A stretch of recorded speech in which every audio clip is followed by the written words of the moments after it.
Il n'y a pas qu'en France où il y a de nombreux bouleversements de conflits politiques ou territoriaux.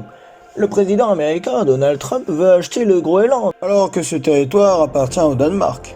Après le pacte d'alliance entre les États-Unis et la Corée du Nord, les deux dirigeants, Donald Trump et Kim Jong-un, ne cachent pas leur volonté de dominer le monde et mettre un terme à la guerre en attaquant toute la France.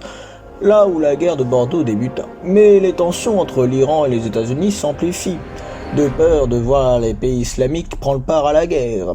Le président de la Russie, Vladimir Poutine, prépare son armée et rassemble ses amis du BRICS, comprenant le Brésil, la Russie, l'Inde et l'Afrique du Sud, hormis la Chine qui a quitté l'organisation et a préféré rejoindre la cause communiste de Mélenchon. Poutine fait cela pour contrer la volonté de domination mondiale de Trump, mais aussi pour se venger de la défaite de l'URSS durant la guerre froide.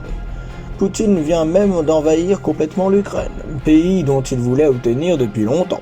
Mais les Ukrainiens ne sont pas de cet avis et le comparent à Trump. Malgré de nombreuses tentatives sur l'opération du Brexit, Theresa May quitte le gouvernement anglais sans accord le 1er juin 2019. Elle rejoint Juppé et son royaume pour lui porter soutien. La reine Elisabeth se réjouit du départ de cette dernière. C'est Boris Johnson, le cousin saxon caché de Donald Trump. Il prend le pouvoir au gouvernement et réussit à faire passer le Brexit. Par la même occasion, l'Angleterre rejoint les rangs de Trump et devient un grand allié potentiel. Boris Johnson déclare même la guerre au royaume de Bordeaux. Juppé n'a pas peur car il avait déjà prévu de donner la raclée aux anglo-cons, comme il les surnomme. Les Basques, indépendants, mais sous la gouvernance du roi Juppé, puisqu'il se situe dans le royaume de Bordeaux, décident d'attaquer le royaume d'Espagne, dirigé par Manuel Valls. Ils auraient été envoyés par le roi Juppé afin de contrer la menace espagnole que représente Valls, traître de l'ancien président Hollande et grand ennemi de Juppé et Macron. Le roi Valls, fou de rage, décide de rétorquer aux attaques basques, mais il perd toutes ses batailles. Il parvient tout de même, grâce au soutien de David Pujadas, renommé Pujadas le mafieux, à prendre contrôle de Barcelone et renomme par la même occasion son territoire le royaume de la Catalogne.